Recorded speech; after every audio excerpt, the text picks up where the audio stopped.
दोस्तों स्टडी 91 के online platform में आप सभी का बहुत बहुत स्वागत है। दोस्तों आज आप सभी के समक्ष केमिस्ट्री विषय में मैं अपने अगले लेक्चर को लेकर हाजिर हूं। आज हमारी केमिस्ट्री की दूसरी क्लास है, ध्यान दीजिएगा। और ओवरऑल देखेंगे तो आज हमारा 507 नंबर का लेक्चर है। आज की क्लास अगर आप देखते हैं तो पूरे 15,220 सवाल आपके तैयार हो जाएंगे, जैसा कि स्क्रीन पर दिया गया। ठीक है, अभी तक हम लोग जो चर्चा कर रहे थे, इसके पहले वाली क्लास में पदार्थ यानी द्रव्य पर चर्चा कर रहे थे। द्रव्य के कितने प्रकार होते हैं, तो आपने उसके 3 वर्गीकरण देखे थे, जिसके अंतर्गत तत्वों के बारे में पढ़ा गया, यौगिक के बारे में पढ़ा गया था और मिश्रण के बारे में पढ़ा गया था। ठीक है, आज अपनी कहानी में हम मिश्रण से आगे बढ़ेंगे, तो साथ ही साथ कुछ मिश्रण के सवालों को देखेंगे, कोलाइडी विलयन के सवालों को देखा जाएगा, जेल के सवालों को देखा जाएगा, सॉल क्या होता है वो पढ़ा जाएगा, पायश होता है, एरोसोल होता है और अंतिम में फेन। ठीक है, इन सभी से संबंधित जितने भी महत्वपूर्ण सवाल आपकी परीक्षा में बन सकते हैं, उन सवालों पर आज हम अपनी क्लास में चर्चा करने वाले हैं। ठीक है, तो बहुत आनंद आएगा, केवल साथ में आप बने रहिए और ध्यान दीजिएगा कि आज हमारा केमिस्ट्री विषय का आज हमारा ये दूसरा लेक्चर है, ये आप याद रखेंगे। ठीक है, एक चीज और कहना चाहूंगा, आज की क्लास अगर आपको पसंद आएगी तो सिर्फ 2 काम कीजिएगा। पहला काम तो ये कीजिएगा कि इस सीरीज की पूरी क्लास को देखिएगा। यानी सर 500 क्लास देखने की बात आप कर रहे हैं? जी हाँ, पूरी सीरीज आपको देखना है हर एक विषय की, क्योंकि दोस्तों ये डेमो है। तो पहले डेमो देख के मस्त हो जाइए, और डेमो यदि आपको पसंद आ रहा है, आगे और भी क्लासेस पसंद आ रही है, तो कम से कम एक बार स्टडी 91 ऑफिशियल जो हमारा एप्लीकेशन, उसे डाउनलोड करके आप जो है पेड कोर्स में आकर के डेमो जरूर देखिएगा। वहां भी आपको डेमो देखना है, पिक्चर का डेमो देखना है, फिर दोस्तों आप पूरी क्लास ज्वाइन कर सकते हैं। बहुत सारे बेहतरीन बैच हैं और विश्वास कीजिए, एक बार आप इस बैच के डेमो तक आ गए ना, तो मैं आपका दिल जीत लूंगा, ये मेरा वादा है आप सभी से। ठीक है, तो सिर्फ एक मौका दीजिए स्टडी 91 को, और उसके बाद आपको खुद ब खुद पता चल जाएगा कि कोर्स में कितनी क्वालिटी है। ठीक है, चलिए सवालों को देखते हैं। तो पहला सवाल दे रहा दोस्तों कि किन पदार्थों के क्वथनांक एवं गलनांक निश्चित नहीं होते हैं। पहले ये बताइए किसके निश्चित होते हैं। ठीक है, सबसे बड़ा सवाल ये है। ठीक है, क्या पूछा था दोस्तों, पिछली क्लास में हम लोगों ने पढ़ा था कि बताइए कहां पर पदार्थों का क्वथनांक प्लस गलनांक, ठीक है, क्वथनांक प्लस गलनांक दोस्तों निश्चित होता है। तो ये हम लोगों ने पढ़ा था यौगिक में। ठीक है, निश्चित कहां पर होता है दोस्तों? निश्चित होता है यौगिक में। ठीक है, यौगिक में निश्चित होता है। और अनिश्चित कहां होता है दोस्तों? अनिश्चित होता है मिश्रण में। मिश्रण को मिक्सचर कहते हैं। क्या कहते हैं?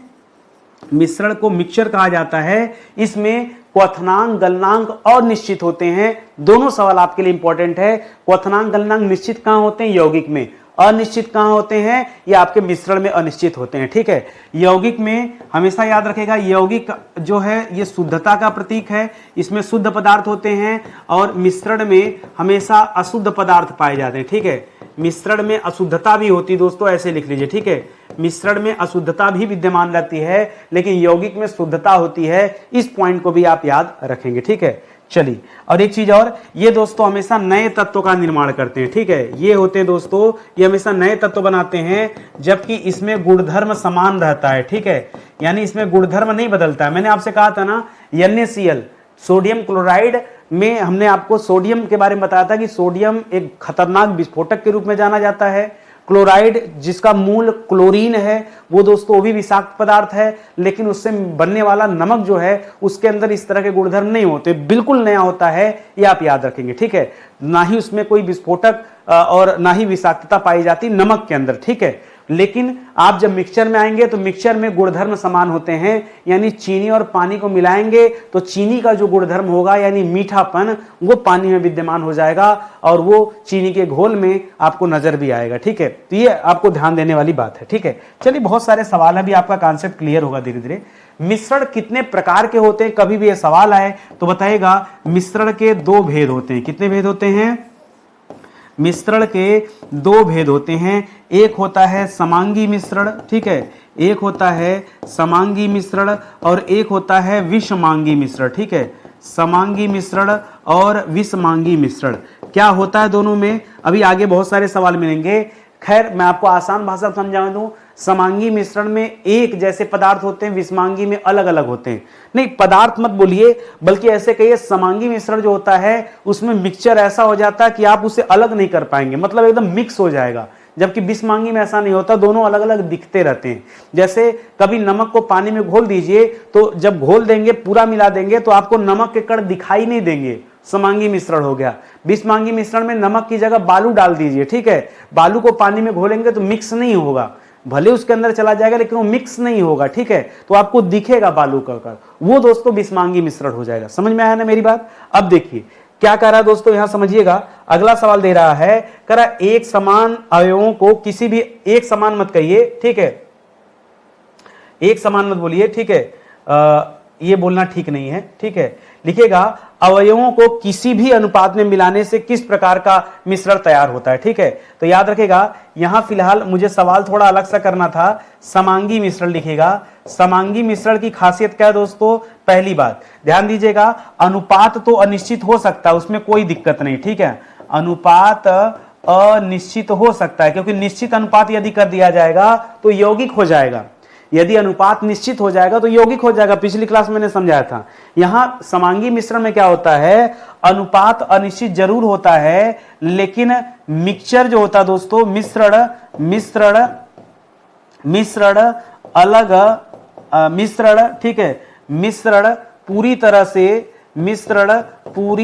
से घुल जाते हैं, ठीक है, बस ऐसे याद रखिएगा, मिश्रण पूरी तरह से घुल जाते हैं, ये समांगी की खासियत है, ठीक है। जैसे मैंने आपसे बताया ना, समांगी की खासियत क्या है दोस्तों, जैसे नमक या चीनी पानी का घोल, चीनी प्लस पानी का घोल, वह दोस्तों इतना बढ़िया से मिक्स हो जाएगा, ठीक है, कि आप उसे देख सकते हैं, ठीक है, कभी घर में मिक्स करके देख लीजिए, तो घर पे प्रैक्टिकल आप कर सकते हैं, ठीक है, और कभी बालू या मिट्टी के कण मिलाकर देख लीजिए, मिक्स नहीं होगा पानी में, ठीक है। तो ये दोस्तों समांगी मिश्रण है, इसे आप ध्यान में रखेंगे। पूरा कॉन्सेप्ट आपका आज इस वीडियो को देखने के बाद बहुत कुछ आपको सीखने को मिलेगा। आप ध्यान दीजिए, बस खाली क्लास में आप बने रहिए, आपको विश्वास दिला दूं, मतलब आपका आधा घंटा इतना बढ़िया उपयोग आधे घंटे का होगा कि आपको लगेगा कि हाँ सर, इतनी अच्छी बातें कभी भी आधे घंटे के अंदर किसी दूसरी क्लास में या किताब पढ़कर हम नहीं सीख पाते, जो एक क्लास देखकर सीखने को मिल गया। केवल ध्यान से मेरी बातें सुनते रहिए। कह समांगी मिश्रण का उदाहरण है, कई सारे उदाहरण मैं आपको दे देता हूं। जैसे अभी दोस्तों बता दिया, चीनी एवं पानी का घोल, चीनी एवं पानी का घोल कहिए या विलयन कहिए, एक ही बात है, ठीक है, थोड़ा भौकाल के लिए विलयन शब्द दे दिया जाता है, ठीक है, या फिर नमक और पानी का घोल, ठीक है, नमक और पानी का घोल। जिस तरह से चीनी को पानी में मिक्स कर दिया जाता है, उसी तरह से नमक भी पूरी तरह से पानी में मिक्स हो जाता है, ठीक है। लेकिन ये तो आसान सा है, कुछ कठिन सवाल बताइए सर। देखिए, हवा को भी दोस्तों समांगी मिश्रण कहा जाता है, ये बहुत सारे बच्चे नहीं जानते। कैसे सर, हवा कैसे समांगी मिश्रण हो गया? अरे भाई, हवा इसलिए, हवा में बहुत कुछ मिला हुआ है लेकिन दिखाई नहीं दे रहा ना, अच्छे से मिक्स हो गया ना, बस इसी को याद रखिएगा। इसी तरह से हमारा रक्त भी दोस्तों किसका उदाहरण है? यह भी समांगी मिश्रण का उदाहरण है दोस्तों। समुद्री जल जो है, यह भी समांगी मिश्रण का उदाहरण है, ध्यान दीजिएगा, समुद्री जल, ठीक है, यह भी क्या है दोस्तों, उसमें भी तो नमक मिला रहता है, नमकीन जल, ठीक है, तो याद रखेगा इत्यादि। ये सभी दोस्तों क्या हैं, ये सभी जो पॉइंट अभी मैंने आपको बताए, यही क्या है, ये समांगी मिश्रण का उदाहरण है, इसे आप याद रखेंगे, कोई दिक्कत आपको नहीं। चलिए आगे बढ़ते हैं दोस्तों, अगला सवाल देखते हैं। कह विषम अवयवों को अनिश्चित अनुपात में मिलाने पर, ठीक है, देखिए यहां पे हम विषमांगी मिश्रण की बात कर रहे हैं, लेकिन यहां आप विषम अवयवों को मत बोलिए, ठीक है, सुनिए मैं क्या बता रहा हूं। यहां क्या हो जाएगा,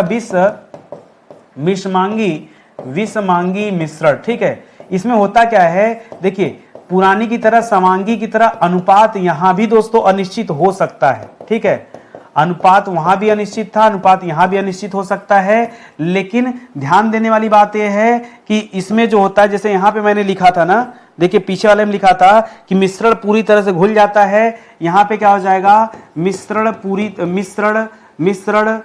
घुलता नहीं है, ठीक है, मिश्रण घुलता नहीं है, ठीक है, नहीं है, दोनों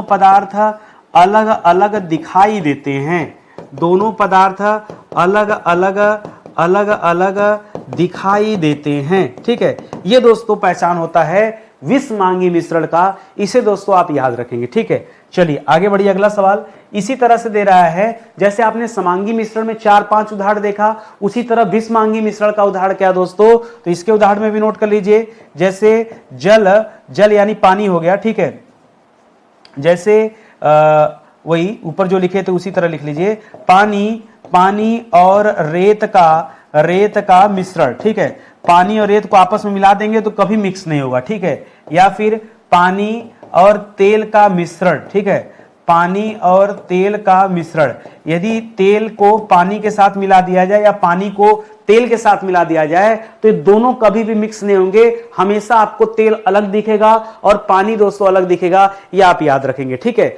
या जैसे पानी में आपने काली मिर्च के दाने डाल दिए, ठीक है, पानी प्लस काली मिर्च, ठीक है, काली मिर्च पीस के भी दोस्तों अगर मिला दिया ना तो काली मिर्च दोस्तों आपको उस पानी में अलग से काली काली नजर आएगी, ये आप याद रखेंगे, ठीक है। या फिर कह दें हवा में धूल के कण, ठीक है, हवा देखिए हवा में धूल के कण, जो हवा होता है दोस्तों वो समांगी मिश्रण का उदाहरण, ध्यान दीजिएगा, हवा समांगी मिश्रण का उदाहरण है, लेकिन यदि इसी हवा में ढेर सारे धूल के कण आ जाएं और वो मिक्स न हो पाए, जैसे आप जानते हैं ना, आप सुनते होंगे हवा में भी कण है लेकिन हमें दिखते नहीं नंगी हाथों से, ठीक है, जिसे हम पीएम बोलते हैं, पार्टिकुलर मैटर, ठीक है, पार्टिकुलर मैटर कहा जाता है ना, पीएम कहते हैं, यही कहा जाता है ना, अरे कहीं पढ़ा हमने पीएम, ठीक है। अरे आप पढ़ते होंगे दिल्ली में जो है पीएम स्तर बढ़ गया है, तो अब वो कण बड़े हो जाते हैं तो दोस्तों दिक्कत करते हो भाई, सांस लेंगे तो नाक के थ्रू हमारे फेफड़े में चले जाएंगे तो ब्लॉकेज हो जाएगा, दिक्कत होगी, ठीक है, तो सारी समस्याएं होती हैं, वो पीएम होता है, उसे बोलते हैं पार्टिकुलर मैटर कहा जाता है दोस्तों। अब ये जो छोटे छोटे कण होते हैं जब तक ये नहीं दिखते हैं तब तक साफ रहता है, हमें लगता है कि सब सही है, लेकिन जब वो कण बड़े हो जाते हैं यानी धूल के कण, रेत के कण जब हवा में आ जाते हैं तब वो विषमांगी मिश्रण हो जाता है, ये आप याद रखेंगे। इसी तरह से कोहरा वगैरह उदाहरण ले लीजिए, बारूद उदाहरण ले लीजिए, ठीक है, कोहरा ले लीजिए, बारूद ले लीजिए, ठीक है। कोहरा में भी दोस्तों पानी में हवा में पानी, हवा प्लस पानी की बूंद मिलकर दोस्तों कोहरे का निर्माण करती हैं, ठीक है। या फिर हम यहाँ पे क्या कर दें और लिख लीजिए बारूद, ठीक है, बारूद भी दोस्तों इसी का उदाहरण है, इत्यादि, ठीक है। तो ये सारे तथ्य दोस्तों याद रखेंगे, ये जितना एग्जाम्पल मैंने दिया है सब परीक्षा में दोस्तों पूछे जाने लायक है, ठीक है। अच्छा एक चीज इसको इंग्लिश में लिख लीजिएगा, समांगी मिश्रण को इंग्लिश में क्या कहते हैं, कहते हैं होमोजीनियस कहते हैं, ठीक है, इसे क्या बोलते हैं, इसे कहते हैं होमोजीनियस, ठीक है, होमोजीनियस, ठीक है, होमोजीनियस कहते हैं। इसी तरह विषमांगी को हेट्रोजीनियस बोलते हैं, ठीक है, हेट्रोजीनियस, ठीक है, ठीक है, हेट्रोजीनियस बोलते हैं। तो ये भी आप होमोजीनियस, हेट्रोजीनियस, समांगी मिश्रण, विषमांगी मिश्रण, ये दोनों चीजें आप जो है याद, हेट्रो बोलते हैं, हेट्रो TERO कर दीजिएगा, ठीक है। चलिए आगे बढ़ते हैं, अगले सवाल पर आते हैं। कर उस रासायनिक मिश्रण को क्या कहते हैं, ध्यान से सुनिएगा, उस रासायनिक मिश्रण को क्या कहते हैं जिसमें एक वस्तु दूसरी वस्तु में समान रूप से परिक्षेपित यानी डिस्प्रेस्ड, ठीक है, डिस्पर्स्ड होती है, यानी कि छितरी रहती है, पूरी तरह से ढकी रहती है, एक उस रासायनिक मिश्रण को क्या कहते हैं जिसमें ऐसा होता है दोस्तों। तो याद रखेगा ये जो एग्जांपल दे रहा है ये किसका उदाहरण दोस्तों, यह उदाहरण है कोलाइड का। किसका उदाहरण है ये? जब कभी ये परिक्षेपित वाली बात कर देना तब जान जाइए आपसे क्या पूछना चाह रहा है, या आपसे कोलाइड पूछना चाह रहा है, चाहे कोलाइड लिखा होगा चाहे कोलाइड लिखा होगा, या फिर एक शब्द आपको और मिलता है कलील। क्या मिलता है? कलील। ये इसके लिए दोस्तों तीन प्रमुख शब्द हैं, ये तीनों दोस्तों आप याद रखिएगा। और कोलाइड में कण थोड़े बड़े होते हैं, इस वजह से कण घुलते नहीं है, ठीक है। लिखिएगा कोलाइड में होता क्या है, कण थोड़े बड़े होने के कारण पूरी तरह घुलते नहीं हैं, ठीक है, घुलते नहीं हैं। बस ये कोलाइड में होता है। मुझे पता आप बड़ी समस्या में है, ठीक है, सवाल आ गया कठिन, समझ में नहीं आ रहा है। अरे भैया नितिन सर की क्लास में है, क्यों परेशान होना, मेरी जिम्मेदारी समझाना ना। आप तो पढ़ने आए हैं और मैं ऐसा मास्टर नहीं हूं कि सवाल आया और उत्तर बता के चल दूं। जब मुझे लगता है कि कहीं पर मैं समझा नहीं पा रहा हूं तो मैं ज़्यादा टाइम अपने आप देता हूं। चलो मैं एक अच्छा सा एग्जाम्पल देता हूं। आप सभी ने घर बनते हुए देखा होगा, तो जब कभी घर बनता है तो दोस्तों सीमेंट को घोला जाता है, बालू जो मंगाया जाता है, बालू, ठीक है, बालू को झाड़ा जाता है, एक झरना होता है, उसमें बालू को रखा जाता है, तो झरने में क्या होता है, बालू को झाड़ा जाता है। या हम कह दें जब कभी गेहूं वगैरह पिसवा कर आटे के रूप में जब आप घर लाते हैं तो हमारे घर की जो माताएं बहनें हैं वो आटा को चालती हैं चलनी से। आप भी अपने स्टूडेंट लाइफ में चालते होंगे, तो चालते हैं तो जो चलनी, छोटे छोटे छिद्र बने होते चलनी में, जो पतला वाला आटा होता है, महीन आटा, वो नीचे चला जाता है, जो भूसी होती है वो उसमें ऊपर रह जाता है, उसको आप फेंक देते हैं कि हमारे खाने लायक नहीं है, ये चोकर है, उसको निकाल देते हैं। जो बालू झाड़ा जाता है, जो बढ़िया क्वालिटी का बालू निकलता है वो नीचे चला जाता है, जो कंकड़ पत्थर रहते हैं वो बच जाता है। क्यों, मैं क्या समझाना चाह रहा हूं, क्या आपको ये समझ में आ रहा है कि सामान्य से बड़े कण अलग हो जाते हैं। देखिए, चाहे झरना हो चाहे चलनी हो, काम क्या है, काम उसका एक ही है, बड़े कणों को अलग करना। बोलो हाँ या ना। तो अब यहां समझो, यहां होता क्या है, यहां भी बड़े कणों को अलग किया जाता है। एक अर्ध पारगम में झिल्ली होती है, उससे दोस्तों अलग किया जाता है। तो जो कण बड़े होते हैं ना, बस जो बड़े वाले कण होते हैं उनको अलगाव कर दिया। जब तक अलगाव नहीं है, जब तक वो कण मिक्स होते हैं उसी को कोलाइड बोलते हैं। जब तक कण मिक्स हैं उसी को क्या कहते हैं, कोलाइड कहते हैं। तो घबराइए नहीं, अभी मैं आगे बहुत सारे सवाल बताऊंगा, आपका पूरा कॉन्सेप्ट जो है क्लियर हो जाएगा। खाली आप क्लास में बने रहिए, ठीक है। चलिए एग्जाम में देखिए अगला सवाल क्या देता है, सवाल देता है, और ये सवाल भी बड़े बड़े हैं, 2-2 लाइन का सवाल, छोटा छोटा उत्तर। लिख रहा है कि किस विलयन में विलेय के कण वास्तविक विलयन के विलेय के कणों से तो बड़े होते हैं, लेकिन निलंबन के विलेय के कणों से छोटे होते हैं। ऐसा किसमें होता है दोस्तों, ऐसा कोलाइडी विलयन में होता है। 1 मिनट के लिए आप यहां पर कोलाइडी विलयन, 1 मिनट के लिए दोस्तों आप एक कोलाइडी विलयन लिख के हट जाइए। मैं आपको 3 तरीके बताता हूं, सुनिएगा ध्यान से। एक होता है वास्तविक विलयन, सुनिएगा ध्यान से। एक होता है वास्तविक विलयन, ठीक है। जो वास्तविक विलयन होता है दोस्तों, इसकी खासियत क्या होती है, इसमें जो कण होते हैं वो 1 नैनोमीटर से छोटे होते हैं, ठीक है। 1 नैनोमीटर से छोटे कण दोस्तों पाए जाते हैं यहां पे, ठीक है। जो वास्तविक विलयन होते हैं उसमें कण 1 नैनोमीटर से छोटे पाए जाते हैं। सुनिएगा, दूसरा होता है कोलाइडी विलयन। दूसरा क्या होता है, दूसरा होता है कोलाइडी विलयन। कोलाइडी विलयन में क्या होता है, जो कण होते हैं ना, ये कण 1 से लेकर 100 नैनोमीटर तक पाए जाते हैं। कितना, 1 नैनोमीटर से बड़े और 100 नैनोमीटर से छोटे कण दोस्तों यहां पाए जाते हैं, ठीक है। और एक तीसरा होता है जो आप नहीं पढ़ते हैं, वो होता है निलंबन, ठीक है, जो यहां पर दे भी रहा है कि निलंबन के विलय से, ठीक है। तो निलंबन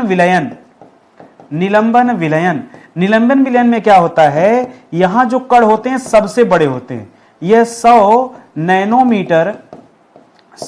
नैनोमीटर से बड़े कण होते हैं। बस इसका ये 3 ही प्रकार है। आपसे पूछा क्या था, ये 3 समझ गए ना। अब देखो उत्तर कैसे निकलता है। कह रहा है कि किस विलयन में विलेय के कण वास्तविक विलयन के विलेय के कणों से बड़े, यानी 1 नैनोमीटर से बड़ा, लेकिन निलंबन वाले से छोटा, यानी 100 वाले से कम। तो क्या कहलाएगा, ये कहलाएगा कोलाइडी विलयन। मान लो कल को सवाल दे दे कि सबसे बड़े कण किस विलयन में पाए जाते हैं, तो क्या बताएंगे, निलंबन विलयन। सबसे छोटे कण किस विलयन में पाए जाते हैं, वास्तविक विलयन में। इसी तरह से सवाल कभी भी कैसे भी पूछ सकता है, कॉन्सेप्ट क्लियर होना चाहिए। और आप घिसे पीटे तरीके से पढ़ना बंद कर दीजिए। बहुत सारे बच्चे हमसे आज सालों से कह रहे हैं एक ही बात कि सर आप ऑप्शन देके नहीं पढ़ाएंगे तो हम नहीं पढ़ेंगे। हम भी बड़े जिद्दी इंसान हैं। हमने कहा नहीं पढ़ना मत पढ़ो, नहीं व्यूज आएगा चलेगा, मैं ऑप्शन देके नहीं पढ़ाऊंगा। अरे भाई आप मुझे एक बात बताओ, मैं ऑप्शन देता, अभी 3 सवाल पढ़ा रहा हूं, अभी 1 सवाल यहां हो जाता। अब ऑप्शन देता तो ऑप्शन में 3 तो गलत बात लिखता है ना, 4 ऑप्शन देता तो 1 उत्तर सही होता। तो जो 3 उत्तर हो तो गलत रहेगा ना। आप हमसे हमारे गर्दन पे तलवार रख के बोल रहे हैं कि सर गलत वाला लिख के दिखाइए। हम कह रहे हैं गलत क्यों लिखना, हम सीधे सही उत्तर पढ़ते हैं।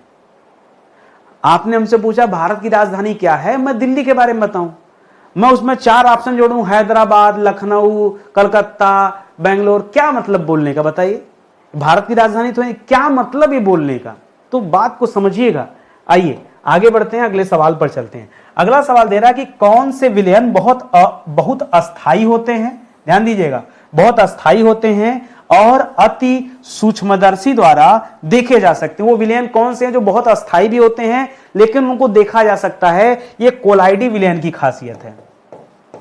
यह क्या दोस्तों, ये कोलाइडी विलयन की बात कर रहा है। कोलाइडी विलयन अस्थायी भी होते हैं और ये इसके कण जो होते हैं दोस्तों, आपने पढ़ा, इसके कण जो होते हैं ये 1 नैनोमीटर से लेकर के 100 नैनोमीटर के बीच में होते हैं। तो ये सूक्ष्मदर्शी, सिंपल सी बात है भाई, नैनोमीटर में बात करें तो सूक्ष्मदर्शी तो हो जाएंगे, हाँ, लेकिन देखा जा सकता है। ठीक है, ये आप याद रखेंगे तो बहुत प्यारा सा सवाल है आपके लिए। चलिए आगे बढ़ते हैं। करेक्ट, कौन से विलयन प्रकाश किरण को प्रकीर्णित कर देते हैं? प्रकीर्णित माने जानते हैं ना, प्रकीर्णित करने माने घुमा देना, ठीक है, घुमा देना, ठीक है। जैसे प्रकाश का किरण आया उसको प्रकीर्णित कर दिया, ठीक है। तो आइए देखते हैं करेक्ट कौन से विलयन ऐसा करते हैं दोस्तों।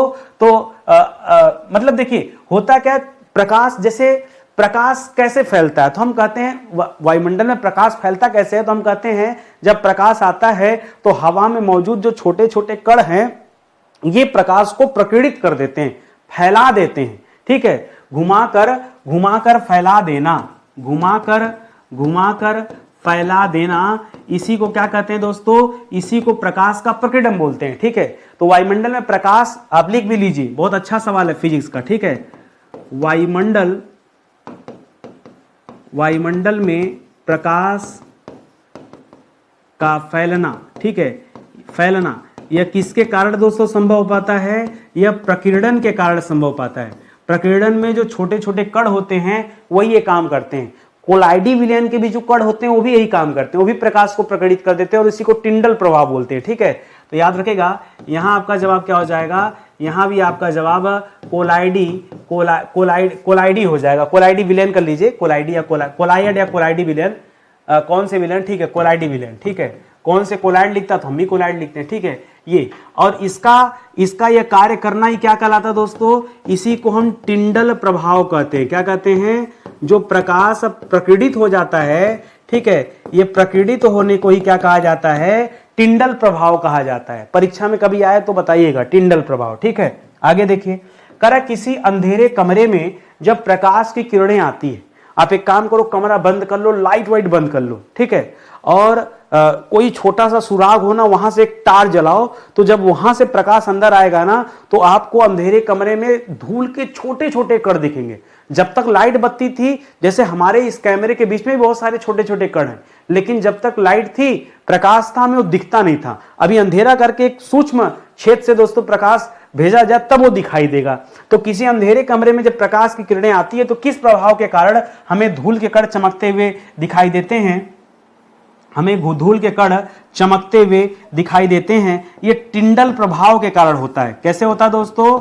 इसी को हम क्या कहते हैं? टिंडल प्रभाव, ठीक है, टिंडल प्रभाव कहते हैं, ये आप याद रखिएगा। या कभी आप मूवी देखने चले जाइए सिनेमा वगैरह में दोस्तों, वहां भी पूरा अंधेरा होता है, अब एक तरफ से फोकस लाइट आती है तो आपको छोटे छोटे धूल के कण दिखाई देते हैं, वो भी टिंडल प्रभाव का बहुत अच्छा उदाहरण है। देखिए, दे भी रहा है कि सिनेमा घर में प्रोजेक्टर से पर्दे की ओर जाते हुए प्रकाश का दिखाई देना, या किस घटना का उदाहरण है? यह भी दोस्तों क्या है? यह टिंडल प्रभाव का उदाहरण है, टिंडल प्रभाव का उदाहरण है। इसे भी आप ध्यान में रखेंगे। 2 एग्जाम्पल पर्याप्त है आपके लिए टिंडल प्रभाव के लिए। चलिए आगे बढ़ते हैं। किस प्रक्रिया में विसरण की विधि, किस प्रक्रिया में, विसरण माने क्या होता है समझिएगा, विसरण माने होता है फैलाव। अब सुनिए, किस प्रक्रिया में फैलाव की विधि से एक अर्ध पारगम्य झिल्ली द्वारा कोलाइड तंत्र से किसी घुलनशील पदार्थ को अलग किया जाता है। अभी हमने क्या बताया कि कोलाइड में जो कण होते हैं वो 1 नैनोमीटर से 100 नैनोमीटर के बीच तक पाए जाते हैं, ये आपने पढ़ा ना। अब आपको वही कण अलग करना है, तो कण अलग कैसे होगा? अलग कैसे होगा दोस्तों? अलग कैसे होगा? अलग होगा जब इसका डायलिसिस किया जाएगा। क्या किया जाएगा? डायलिसिस, ठीक है, डायलिसिस, ठीक है। जब इसका क्या करेंगे? डायलिसिस करेंगे, तब दोस्तों ये कण अलग होगा। डायलिसिस को ही अपोहन भी कहा जाता है, डायलिसिस करने को अपोहन भी कहा जाता है। ये डायलिसिस सर सुना सुना लग रहा है, जिसका किडनी वगैरह फेल हो जाता है उसकी डायलिसिस होती है। जैसे किडनी ब्लड को छानने का काम करता है, वहां भी एक झिल्ली होती है, जो बड़े कण होते हैं उनको रोक देता है, जो सामान्य रक्त होता है उसको आगे बढ़ा, तो रक्त छानने का काम करता है। जब ये किडनी फेल हो जाता है तो लोग क्या करते हैं दोस्तों, तब जो है वहां पर लोग डायलिसिस कराने जाते हैं। डायलिसिस में ही क्या होता है दोस्तों, रक्त को छानने का काम किया जाता है, कृत्रिम तरीके से किया जाता है। तो यहां भी उसी तरह से ये क्रिया ही डायलिसिस कहलाती है। अब उसे चाहे आप डायलिसिस कहिए, चाहे अपने केमिस्ट्री की भाषा में, रसायन विज्ञान की भाषा में उसे अपोहन भी बोल सकते हैं। थोड़ा सा कठिन शब्द है अपोहन, ठीक है, ये आप याद रखेंगे। बढ़िया सवाल है। आगे देखिए, करा वे पदार्थ जो विलायक के संपर्क में आने पर स्वतः ही कोलाइडी विलयन बना लेते हैं, उसे क्या कहते हैं? विलायक के संपर्क में आते ही अपने आप वो कोलाइडी विलयन बना लेते हैं, इसे क्या कहते हैं? इसे द्रव स्नेही कोलाइड कहते हैं। इसको कई नाम से जाना जाता है, तो इसे द्रव स्नेही कोलाइड के नाम से भी जानते हैं। कई लोग इसे द्रव स्नेही के अलावा इसे जल स्नेही बोलते हैं, जल स्नेही कोलाइड, ठीक है, जल स्नेही कोलाइड भी कहते हैं। इनकी खासियत होती है कि कोलाइड के संपर्क में आने पर स्वतः ही दोस्तों ये कोलाइड विलयन बना लेते हैं, ये आप याद रखेंगे, ठीक है। एक और शब्द है, ये जल से याद रखेगा, हाइड्रोफोलिक, ठीक है, हाइड्रोफिलिक कोलाइड। इसी को बहुत सारे इसके नाम है भाई, हाइड्रोफिलिक कोलाइड भी दोस्तों इसे कहा जाता है। तो ये पॉइंट भी आप याद रख सकते हैं। फिलहाल ये जल स्नेही और द्रव स्नेही तो आपके लिए इंपॉर्टेंट है, तो इसे आप जरूर याद रखेंगे, ठीक है। चलिए आगे बढ़ते हैं। कहता है जिलेटिन हो गया, गोंद हो गया, स्टार्च हो गया, ग्लू हो गया, रबड़ हो गया, ये सब किस प्रकार के कोलाइडी विलयन है दोस्तों? तो ये जो कोलाइडी विलयन है ये द्रव स्नेही है। क्या है दोस्तों? ये द्रव स्नेही कोलाइड विलयन के ये उदाहरण हैं, इनको आप याद रखेंगे। गोंद के संपर्क में जब पदार्थ आता है ना, तो भी दोस्तों उसी का अनुरूप धारण कर लेता है। स्टार्च वगैरह सब इसी के उदाहरण में आ जाएंगे, यहां तक कि प्रोटीन, एंजाइम, स्टार्च, ये सब भी लिखेगा, ठीक है। प्रोटीन का भी यही काम है, स्टार्च का भी यही काम है, एंजाइम का भी यही काम है, यह अलग से आप याद रखेगा। एंजाइम, ठीक है, एंजाइम, ये सब भी दोस्तों इसी में आते हैं। ये सब भी एक तरह के द्रव स्नेही कोलाइड होते हैं। इनको उत्क्रमणीय कोलाइड भी कहा जाता है, विलायक प्रेमी भी कहा जाता है। इन्हें और क्या कहा जाता है? इन्हें विलायक प्रेमी भी कहा जाता है, या फिर इन्हें उत्क्रमणीय कोलाइड भी कहा जाता है। क्या? उत्क्रमणीय कोलाइड भी दोस्तों इन्हें कहा जाता है। तो ये आप याद रखेंगे, उदाहरण सहित याद रखेगा। ये मैंने जो अलग से लिखवाया ना, प्रोटीन, स्टार्च और एंजाइम, इसको जरूर याद रखिएगा यार, बहुत इंपॉर्टेंट सवाल है। इसके आगे मोस्ट इंपॉर्टेंट लिख लीजिए, ठीक है। ये जो सवाल है ये मोस्ट इंपॉर्टेंट सवाल है, ये परीक्षा में बहुत आता है, बहुत पूछा जाता है, ठीक है। चलिए आपको बता दूं, आज आप हो सकता है पहली बार हमारे चैनल पे आए हो, या हो सकता है कि आप हमसे पुराने परिचित हो। दोनों ही मामलों में मैं आपको समझाना चाहूंगा, ये सीरीज जो मैं पढ़ा रहा हूं ये बहुत इंपॉर्टेंट है। काफी दिनों पहले मेरे दिमाग में आया कि YouTube जैसे प्लेटफॉर्म पर अगर मैं उछल कूद करके पढ़ाते रहूंगा तो 5,000, 10,000, 20,000, 50,000 वीडियो बना दूंगा, लेकिन वो बच्चों के किसी काम नहीं आने वाला। बच्चों के काम कब आएगा? जब हम सीक्वेंस में चीजें पढ़ाएंगे। जैसे आप मेरे साथ अगर पढ़ते ना, शुरू से पढ़ते हैं, या हम करें चलिए आज ही आए हैं, आज की क्लास पसंद आया, अभी केमिस्ट्री की दूसरी क्लास है, इसको आप डेली देखिए, कम से कम आगे की क्लास आपकी रेगुलर बनी रहे। इसके अलावा एक आध घंटे का समय, मात्र एक आध घंटे का समय आप और निकाल लीजिए और हमारी पुरानी क्लास को जाके देखिए, क्योंकि पुरानी क्लास में मैंने आपको पूरा प्राचीन भारत का इतिहास, पूरा मध्यकालीन भारत का इतिहास, पूरा आधुनिक भारत का इतिहास, यानी पूरी हिस्ट्री में पढ़ा चुका हूं। जैसे आज पढ़ा रहा हूं ठीक ऐसे ही, ठीक है। इसी तरह से पूरा संविधान आपको पढ़ा दिया, पूरा विश्व का भूगोल आपको पढ़ा दिया, पूरा भारत का भूगोल पढ़ा दिया और पूरा फिजिक्स पढ़ा दिया, ठीक है। ये 7 विषय बढ़िया से पढ़ा के मैं समाप्त कर चुका हूं, ठीक है। और सवालों की बात करूं तो 500 प्लस लेक्चर इनमें मैंने लिया है और 15,000 से अधिक सवाल मैंने अब तक आपको पढ़ा चुका हूं, ठीक है।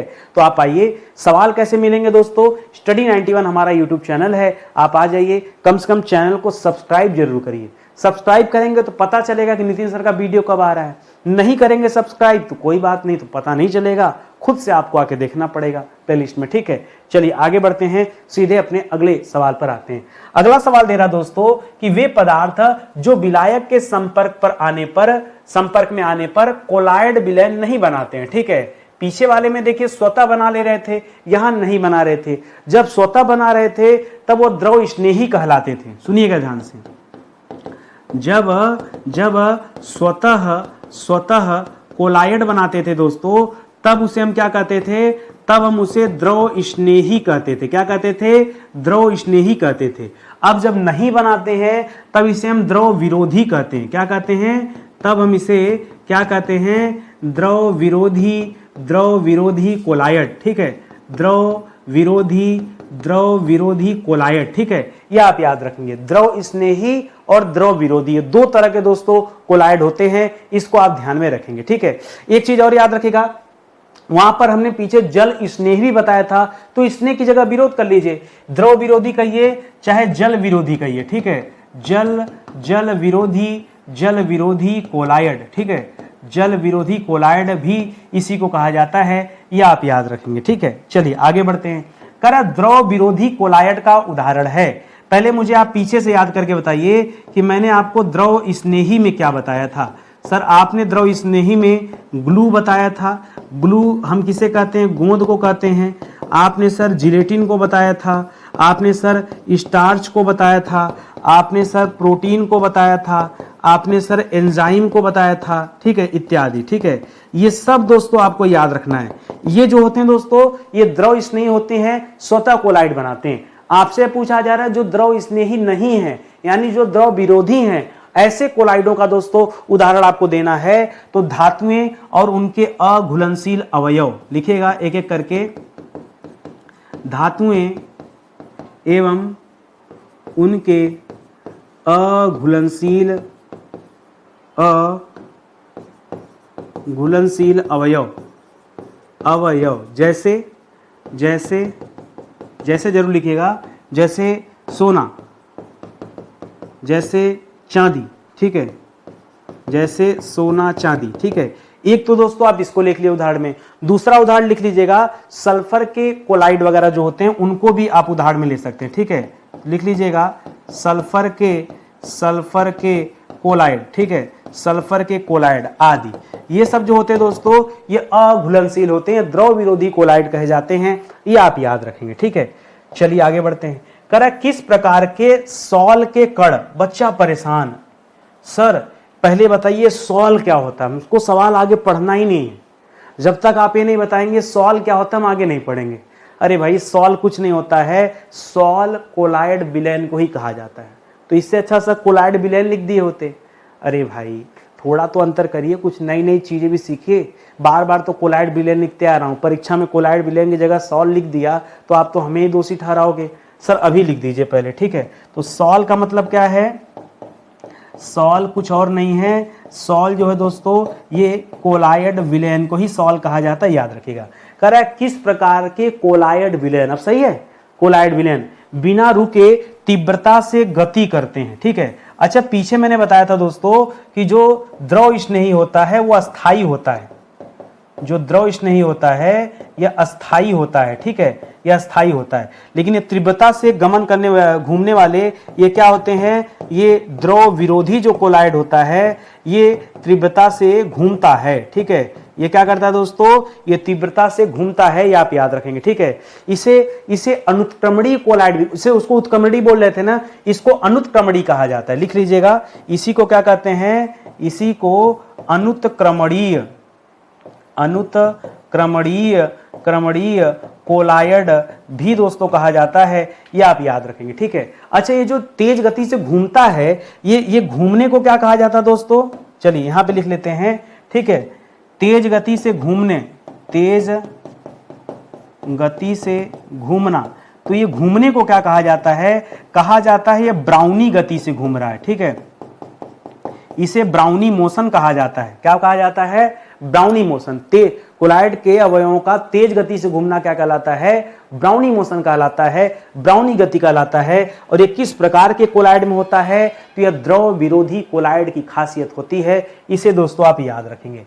करा ऐसे कोलाइडी विलयन क्या कहलाते हैं जिनमें परिक्षेपण माध्यम ठोस और परीक्षित प्रावस्था द्रव्य होती है। ठीक है, यह होता है। ये सवाल ईमानदारी से बताऊं, विश्वास करना आपको भरोसा भी नहीं होगा, जब ये सवाल मेरे पास आया ना, मैं एक पल के लिए मतलब खुद ही लगाया कि कैसा सवाल है। मैं सोचा नहीं पढ़ाऊँगा, फिर सोचा क्यों ना पढ़ाऊँ। बच्चा जब ये चैप्टर करेगा, उसको ये सवाल मिलेगा तो कहेगा ना नितिन सर ने इस तरह का कोई सवाल ही नहीं कराया।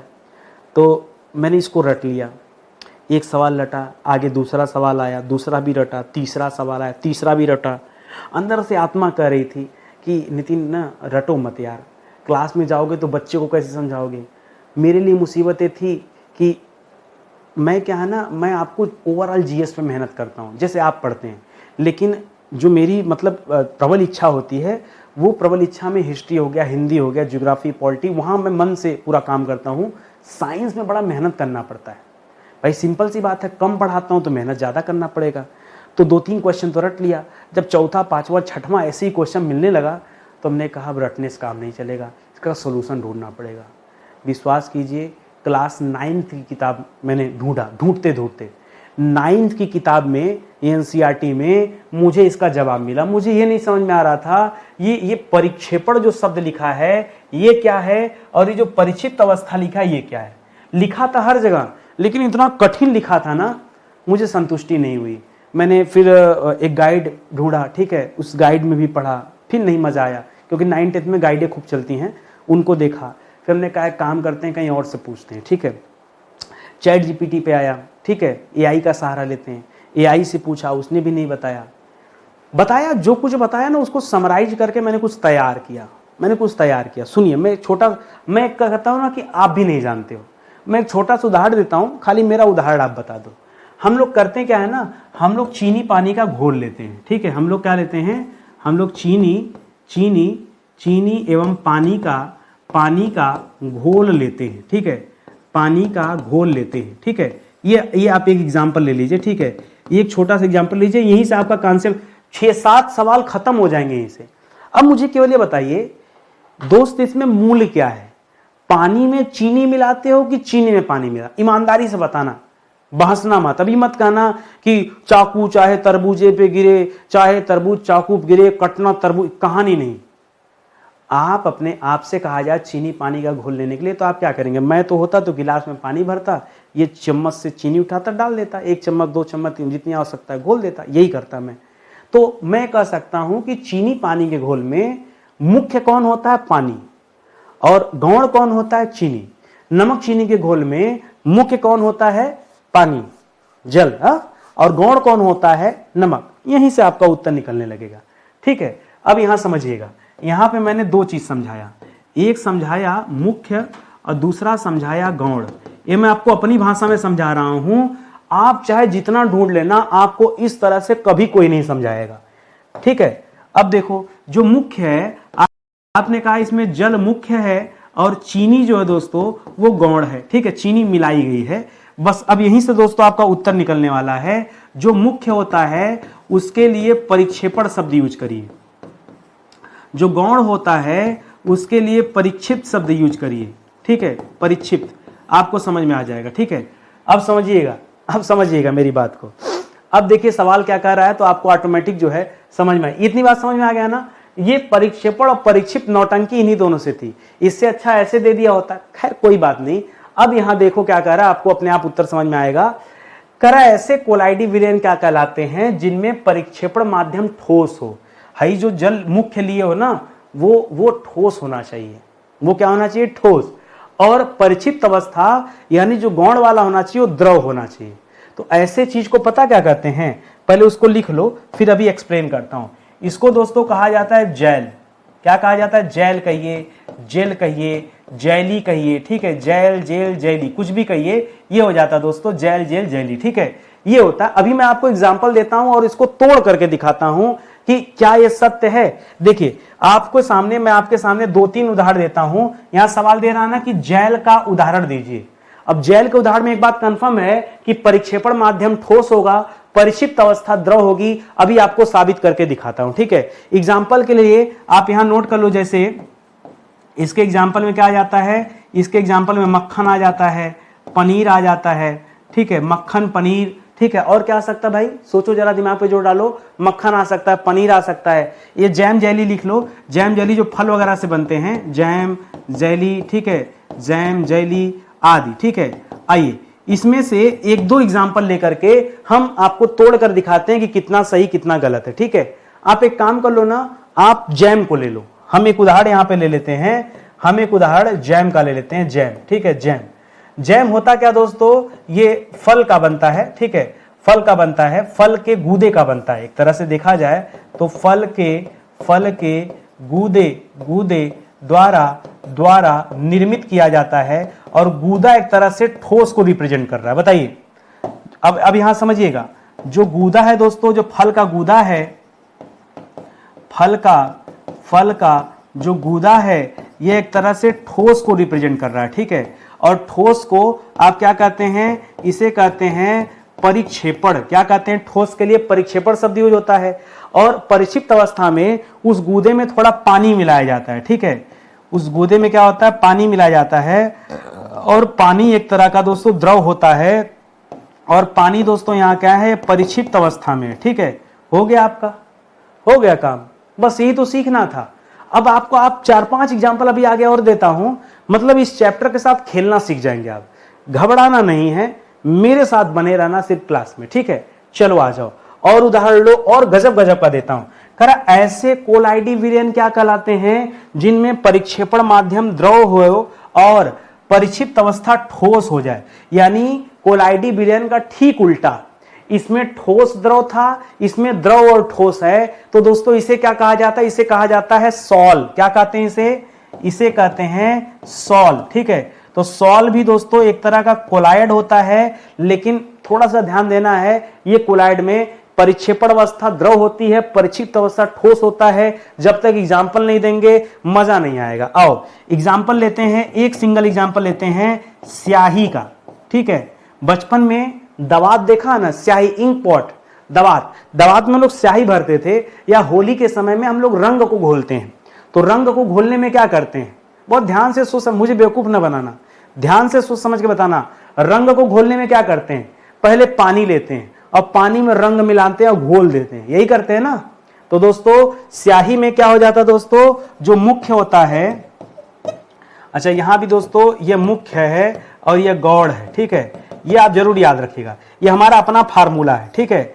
तो जो मुख्य होता है वो जल होता है, जो गौड़ होता है वो रंग होता है, यही ना, ठीक है। और जो जल होता है यही परिक्षेपण है, यही क्या है दोस्तों, यही परिक्षेपण माध्यम है। और जो रंग है यही परिक्षिप्त अवस्था है। बताओ आया सवाल समझ में। तभी मैंने कहा कि जब मैं रटना शुरू किया ना, 1 रटा, 2 रटा, 3 रटा, वो आगे सवाल आए जा रहा है। हमने कहा अब सीखना पड़ेगा। अब जब सीख लिया तो कितना आसान हो गया। देखो समय देना पड़ेगा, हम 15 सेकंड वाले मास्टर नहीं हैं, हाथ जोड़ लेते हैं। हम 15 सेकंड में कभी कुछ नहीं पढ़ा पाते। 15 सेकंड ये सवाल को पढ़ने में चला जाएगा। जो बच्चा नहीं पढ़ा होगा इस सवाल को 3 बार पढ़ेगा, 4 वही 15 सेकंड खत्म हो जाएगा। 15 सेकंड, 30 सेकंड, 60 सेकंड में कुछ होता नहीं है, ठीक है।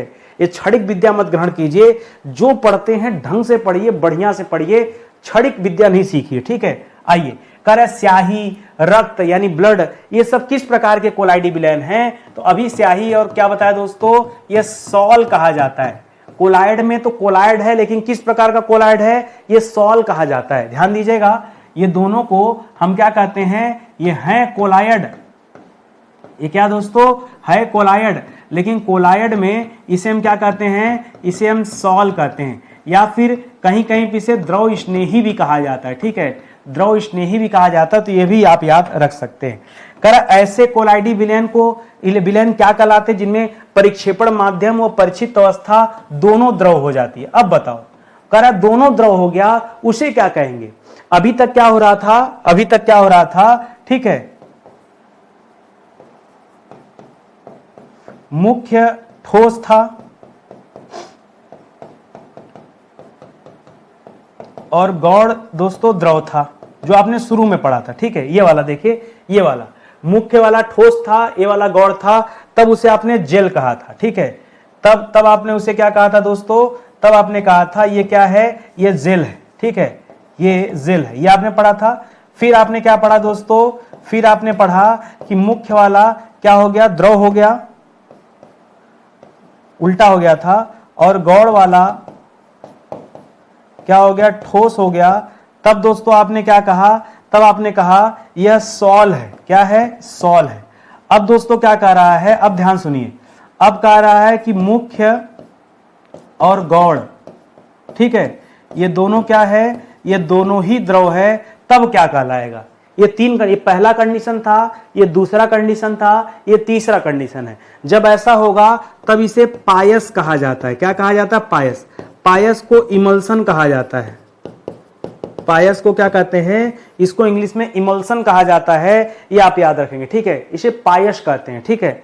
अब देखिए अगला सवाल दे रहा है कि अब पायस कहते हैं तो पायस का उदाहरण दे दीजिए और ये साबित करके दिखाइए कि परिक्षेपण अवस्था भी द्रव है, परिक्षिप्त अवस्था भी द्रव है, दोनों को साबित करके दिखाइए। तो आइए बात करते हैं दूध। दूध दोस्तों एग्जांपल ले लीजिए, इसका एग्जांपल आप क्रीम ले सकते हैं, ठीक है। इसका एग्जांपल आप क्या बोलते हैं, फिश लिवर ऑयल को क्या बोला जाता है, एक अच्छा उसका नाम यार नहीं याद आ रहा है, ठीक है। या फिर आप तेल जल का मिश्रण ही ले लीजिए, ठीक है, तेल मिश्रण, ठीक है, तेल मिश्रण ले लीजिए। तो ये दोस्तों पायस का उदाहरण होता है। अब देखो चलो इसमें से एक एग्जांपल हम दूध वाला ले लेते हैं, ठीक है, एक एग्जांपल हम दूध का ले लेते हैं, दूध यानी मिल्क। आइए देखते हैं मिल्क को तोड़कर इसमें क्या स्थिति है। तो आपको मैंने क्या समझाया दोस्तों, मिल्क को तोड़ेंगे दो भाग में, तो पहले हमको इसके मुख्य भाग का पता करना पड़ेगा, फिर गौड़ भाग का पता करना पड़ेगा। मुख्य में दोस्तों आपको क्या मिलेगा, जल मिलेगा, जल जो दूध भी मिलेगा, और गौड़ में दोस्तों क्या मिलेगा, फैट मिलेगा, वसा, ठीक है। तो ये दोनों ही दोस्तों क्या होता है, द्रव होता है कि नहीं। दूध और फैट दोनों दोस्तों द्रव अवस्था में मिलते हैं, बस यही याद रखेगा, ठीक है। वसा यानी वसा की बूंदें मिलती हैं, और परिक्षिप्त अवस्था में भी वसा मिल रहा है, और परिक्षेपण अवस्था में क्या मिल रहा है, दूध की बूंदें मिल रही हैं, ठीक है। तो दोनों द्रव हुए हैं कि नहीं, यही पायस का उदाहरण है। तो दूध दोस्तों क्या कहा जाता है, पायस। उसी तरह क्रीम में भी होता है पायस, ठीक है। आगे देखिए, करा ऐसे कोलाइडी विलयन क्या कहलाते हैं जिनमें परिक्षेपण माध्यम गैस और परिक्षिप्त अवस्था ठोस या द्रव या ठोस दोनों हो सकती है। तब तो यहां दो अलग अलग कंडीशन लिख दिया। पहले कंडीशन में दो अलग अलग कंडीशन हो गया ना, ऐसे लिखिए, ठीक है, मुख्य और गौड़, ठीक है। तो एक में तो मुख्य अवस्था क्या लिख रहा है दोस्तों, गैस लिख रहा है, और एक में मुख्य अवस्था पहले ठोस ले लीजिए, ठीक है। और एक लीजिए जिसमें मुख्य क्या हो, जिसमें मुख्य हो गैस और गौड़ क्या हो दोस्तों, द्रव, ठीक है, गौड़ क्या हो, द्रव। ये दोस्तों दो अलग अलग अवस्थाएं हैं, ये दो अलग अलग अवस्थाएं हैं, क्योंकि एक में हमें क्या करना है, एक में हमें ठोस लेना है, एक में हमें ठोस लेना है, और एक में हमें द्रव लेना है। ऐसा क्यों, क्योंकि यहाँ ठोस और द्रव दोनों की बात हो रहा है। तो ऐसे कोलाइडी विलयन दोस्तों क्या लेते हैं जिसमें परिक्षेपण माध्यम गैस है, ऐसे कोलाइडी विलयन को एरोसोल बोलते हैं। सॉल अलग होता है, एरोसोल अलग होता है, ठीक है। इसको क्या बोलते हैं दोस्तों, इसको कहते हैं एरोसोल, ठीक है। क्या कहते हैं, एरोसोल कहते हैं, ये आप याद रखेंगे, AEROSOL,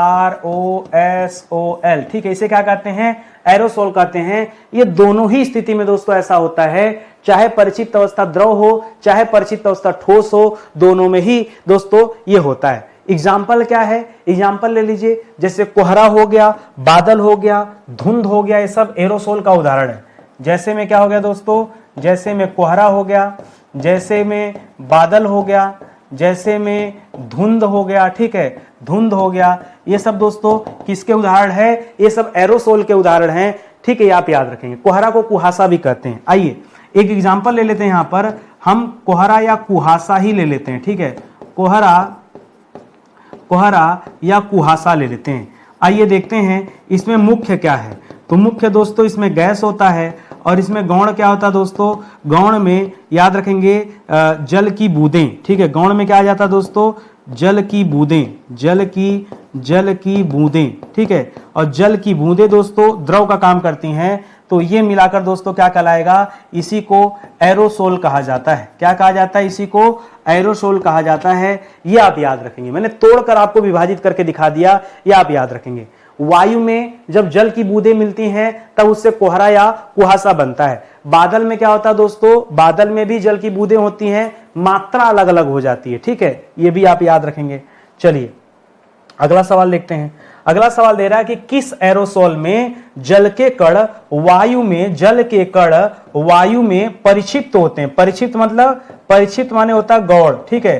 तो दोस्तों ये कौन सी कंडीशन होती है, कुहरा में भी होता है या फिर कुहासा में होता है, ठीक है। कुहरा या कुहासा, ठीक है, कुहरा या कुहासा, ठीक है। कुहरा लिखिए, कुहरा लिखिए, एक ही बात है, इसी में होता है, ठीक है। या धुंध में भी दोस्तों ऐसा हो सकता है। धुंध, धुंध के लिए एक अच्छा सा शब्द आता है, कभी कभी मिस्ट शब्द आ जाता है, मिस्ट, ठीक है। तो इसमें से कोई भी ऑप्शन मिल जाए, हर जगह पर दोस्तों वायु में जल के कण पाए जाते हैं, ये आप याद रखेंगे। करा किस एरोसोल में कार्बन के ऋणावेशित कण, ठीक है, कार्बन के ऋणावेशित कण वायु में परिक्षेपित हो जाते हैं। परिक्षेपित मतलब एक गौण अवस्था में है, ठीक है। परिक्षेपित मतलब एक गौण अवस्था में है, और ऐसा होता दोस्तों धुंध में, ठीक है, धुआं में, धुंध नहीं, धुआं में। तो धुआं में दोस्तों ऋणावेशित कण, जो धुआं का कालिक होता है, धुआं का जो कालिक होता है, कभी आप धुएं में हाथ डालिए, जैसे टायर वगैरह कभी जलाइए, ऐसे हाथ करेंगे तो हाथ में करिखा आ जाएगा, ठीक है। कालिक या करिखा, ठीक है, कालिक या करिखा दोस्तों कहा जाता है, यही ऋणावेशित कण होता है। कार्बन के ऋणावेशित कण, इन्हीं को कहा जाता है, याद रखेंगे। ऐसे कोलाइडी विलयन क्या कहलाते हैं, जिनमें परिक्षेपण माध्यम द्रव या ठोस हो सकता है, ठीक है। यानी मुख्य वाला केस में क्या है, इसमें द्रव भी हो सकता है या ठोस भी हो सकता है। और गौण की स्थिति क्या है, गौण की स्थिति है दोस्तों कि गैस होना चाहिए। गौण वाले में क्या होना चाहिए, गैस होना चाहिए। तो ये कंडीशन दोस्तों कहां पर आती है दोस्तों, पहले याद रखिए इसे कहते क्या है, इसे कहते हैं फेन। फेन को इंग्लिश में कहा जाता है फोम, फेन को ही क्या कहा जाता है, फोम कहा जाता है, ठीक है। अच्छा, फेन या फोम जो होता है दोस्तों, अब इसको अगर पढ़ना है तो यहां दोनों उदाहरण को मैं कहता हूं अलग अलग कर लेते हैं, ठीक है। आइए दोनों उदाहरण को हम लोग अलग अलग कर लेते हैं, ठीक है। यहां पे दो अलग अलग उदाहरण देखेंगे, ठीक है। एक में मुख्य और गौण, एक में मुख्य ले लेते हैं पहले ठोस को, और गौण ले लेते हैं गैस को। दूसरे वाले में मुख्य ले लेते हैं द्रव को, और गौण ले लेते हैं गैस को, ठीक है। यही दो बात है ना, ठीक है, गैस को। तो यही दोस्तों आपसे केस स्टडी यहां पे पूछा है। ये दो केस देकर आपसे जानना चाह रहा है, अच्छा ये दोनों ही दोस्तों फेन, चाहे फेन कहिए चाहे फोम कहिए, ये दोनों ही फेन या फोम का उदाहरण है, ठीक है। लेकिन यहां पर उदाहरण दोस्तों अलग अलग हो जाएंगे, ठीक है। जैसे जब गैस के साथ ठोस को मिलाएंगे तो इसके उदाहरण में आप ले सकते हैं रबड़ वगैरह, ठीक है। रबड़ हो गया, रबड़ हो गया। रबड़ में दोस्तों मुख्य होता है ठोस और उसमें होता है गैस, ठीक है। नहीं पता तो जानिए, ठीक है। रबड़ में भी फोम रबड़ ले लीजिएगा, या फिर स्पंज वगैरह उदाहरण ले लीजिएगा, ठीक। स्पंज, स्पंज में भी दोस्तों क्या होता है, मुख्य आधार ठोस होता है और गैस से दोस्तों स्पंज बनता है। लेकिन उसी तरह से अगर द्रव लेंगे तो कभी साबुन से आप झाग बनाकर देखिए, मुख्य होता है द्रव, बिना पानी का झाग नहीं मिलेगा, और उसमें होता है गैस, छोटे छोटे बुलबुलों के बीच में ढेर सारा गैस, तो झाग हो गया या फेनिल हो गया, ठीक है। फेनिल हो गया, फेनिल भी दोस्तों एक तरह का झाग होता है, पानी का झाग होता है। या फिर फेंटा हुआ क्रीम, फेंटा हुआ क्रीम, ये ऑटोमेटिक दोस्तों फूल जाता है, फेंटा हुआ क्रीम, ठीक है। तो ये भी दोस्तों मुख्य आधार द्रव होता है, लेकिन गैस की वजह से फूला फूला नजर आता है। कॉफी पिए हो, कॉफी, कॉफी में खूब उसको, कॉफी को जब गर्मा दिया जाता है एकदम जग से पलटी मार मार कर देखिए, काफी मशीन में भी लगाकर वो क्या करता है, द्रव में गैस डालता है, ठीक है। तो जब काफी भरते हैं पता चला गिलास में इतना कॉफी है, इतना झाग भरा है, ठीक है। किसका उदाहरण है, यही तो है द्रव और गैस वाला। अरे सब आपके आसपास होता है, दिक्कत यह है ना कि आप समझ नहीं पाते कहां क्या बात कर रहा है। अब देखिएगा तो याद रखेगा ये फेन है, यही फोम है, ठीक है। इसको समझ जाइएगा। और ये सब कोलाइड के प्रकार होते हैं, ये सब कोलाइड के अलग अलग प्रकार हैं, तो इसके बारे में भी आप पढ़ते रहिए, ठीक है। अच्छा लगा होगा, मेहनत से मैं पढ़ा रहा हूं तो ऐसा नहीं हो सकता कि आपको अच्छा ना लगे। एक टीचर का गुणधर्म क्या होता है, बढ़िया से प्रश्नों का संकलन करे, अच्छे से बच्चों को समझाए, बस इतना काफी है। तो अगर इतना काफी है तो एक चीज भरोसा कर लीजिए मेरे ऊपर कि जब मैं फ्री में इतना मेहनत कर सकता हूं, मुझे क्या जरूरत, कम मेहनत करता, थोड़ा कम मेहनत करता, ज्यादा मेहनत करने से क्या मिल जाएगा, कुछ नहीं। तो लेकिन आत्मसंतुष्टि नहीं मिलेगी, मैं अपनी बात बता रहा हूं। इसीलिए अब पढ़ाता हूं तो अच्छे से पढ़ाता हूं या नहीं पढ़ाता हूं। बहुत बार ऐसा होता है कि 2-3 दिन गैप हो जाता है। गैप क्यों हो जाता है, सवाल नहीं बन पाया। 30 सवाल रोज ढूंढना, रोज छांटना, और फिर उसका आंसर कैसे बच्चे को कराना है, क्या क्लास में समझाना है, वो सारी चीज़ें जब मैं नहीं समझा रहूँगा तो कैसे आपको बताऊँगा। समझिए बात को, ठीक है। तो कभी कभी क्वेश्चन ढूंढने में समय लग जाता है, इस वजह से क्लास नहीं ले पाता हूँ। कहने का मतलब खाना पूर्ति मत करो, अच्छे काम करो। तो आप एक बार मौका दीजिए, आपसे हाथ जोड़कर निवेदन है। ये हमारा एप्लीकेशन स्टडी 91 ऑफिशियल, कोई भी कोर्स जो मैं पढ़ा रहा हूँ, कोई भी कोर्स जो मैं पढ़ा रहा हूँ उसे आप ज्वाइन करके देखिए, चाहे वो हिस्ट्री हो, चाहे पॉलिटी हो, चाहे ज्योग्राफी, साइंस, कुछ भी, हिंदी, कंप्यूटर, ठीक है। आप एक बार पढ़ के देखिए, आपका दिल खुश हो जाएगा, आपको लगेगा कि वाकई में विषय को ऐसे ही पढ़ना चाहिए। और मैं कहता हूँ एक बार डेमो आके देख लो, संपूर्ण इतिहास का एक बैच मैंने लॉन्च किया, परचेज करने के लिए नहीं बुला रहा हूँ, सिर्फ डेमो देखने के लिए बुला रहा हूँ। 10-15 लेक्चर डेमो मिल जाएगा अलग अलग सब्जेक्ट में, मतलब एंशिएंट, मिडावल, मॉडर्न का अलग अलग। तो आप डेमो देख लो, फिर डिसाइड करना क्लास ज्वाइन करना है कि नहीं। ये हमारा हेल्पलाइन नंबर है, कॉल करने में कोई दिक्कत आ रही है व्हाट्सएप पे मैसेज दे दो, हमारी टीम आपसे जुड़ जाएगी, आपको हर संभव सहायता देगी, ठीक है। चलिए आज का सेशन ही समाप्त होता है, मिलते हैं अगले लेक्चर में। तब तक के लिए बहुत बहुत धन्यवाद आप सभी का। जय हिंद, जय Bharat, thank you so much.